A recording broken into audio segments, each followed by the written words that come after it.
Hey guys, welcome to Superlative Radio. Dylan Stone here with you. Hope you enjoy the following vlog.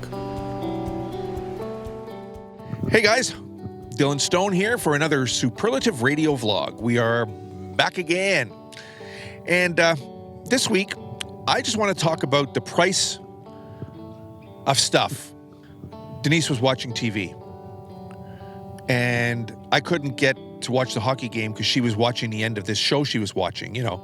So she was watching her show, so I grabbed the iPad and I'm flipping through, and I went on to reverb.com and I'm looking at, you know, I'm an equipment geek, you know, guitars and amps and all that stuff, right? And I was looking through, and I of course, I've mentioned before, my favorite guitar is the Martin D45, and one day I want to own one.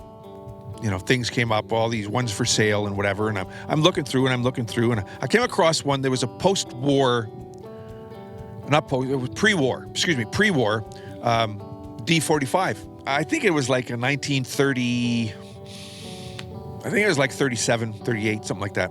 Anyway, I looked at it and I went, oh, that's, and it looked like it was in really good shape considering the age. And then I looked at it and I went, it was like $56,000 or $60,000 or some stupid number. I don't know, 75,000, whatever. And I looked at it and I went, yeah, these things are that expensive.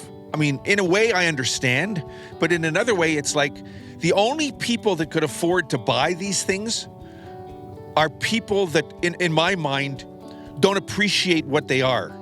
All it is, you know, something to put over your fireplace mantle and go, you know, look what I got. This is a 1937 Martin D45, and this was owned by, you know, whoever, and this was, you know, and it came across the boat, you know, on the Mayflower, and it got, you know, you go, dude, you don't play it. Why do you own it if you don't play it? Give it to somebody who appreciates what the hell it is. That is the reason I would never own a Picasso or, you know, I would never buy it because I don't appreciate I appreciate what it is, but I don't revel in what that is. I wouldn't give that the proper home because I don't appreciate it the way a real art person would.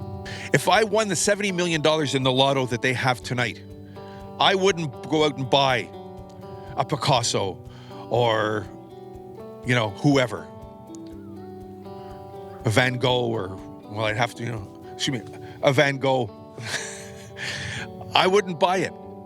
Even if somebody offered it to me at a really good price, I wouldn't do it because that's not where I'm at.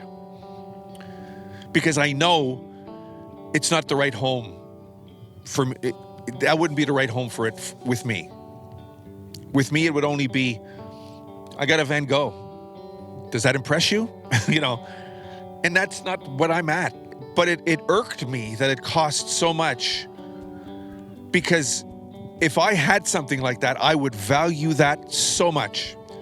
I would play that thing every day. I would, you know, I'd polish it. I'd love it, and I'd keep it, and I'd call him George, you know.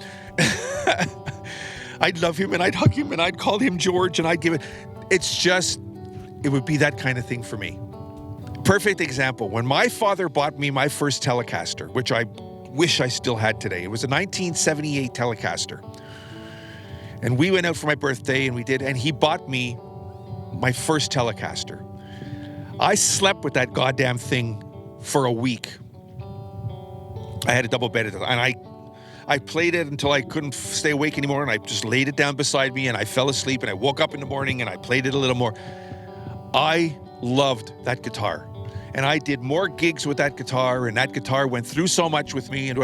Now, I can't remember what my frame of mind was at the time I sold it, but I did sell it, and I regret selling it, because I should have still had that stupid thing today, because it was a fantastic guitar. Everybody that tried it said to me, oh my God, is this for sale? You know, they all wanted it. It was a great guitar.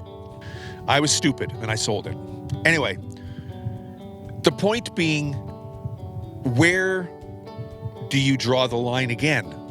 That seems to be my question of my whole life. Where do you draw lines? But why do you have to put it something so exorbitant that it's just that only rich people can afford it? What about the plain, everyday people that would really, really, really love to get their hands on something like that and feel so good playing something like that? It's just, I'm sorry, it's just wrong. It amazed me, you know? And I mean, it's not just guitars, it's cars, it's just things that are, I mean, you know, I know there's things that you couldn't put a price on. You know, there's things that are just, there's just one of them. And you can't put a price on it. You know, like that Elvis record. There was a guy that worked, I'll give you the story real quick. There's a guy that worked at RCA.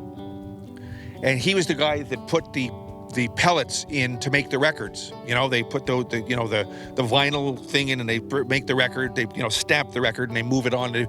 But this guy was making Elvis's Christmas album from 1957. He was working in the plant and they were doing it and they put the bullets in and they did it and they moved on and they moved on. And this guy decided what he was going to do was he was going to take a red pellet and make himself one out of red vinyl that he was going to keep. So he did. He took it and he stamped it and he made one out of red vinyl. Christmas red, makes perfect sense. And he kept it and he took it home. And he put it in his attic. And I think it was back in 98, 99. I remember talking about it on my radio show at the time. It was about 98, 99. He had passed away and his family were going up in the attic and going through things, and they found this record that he had stamped and made himself at RCA.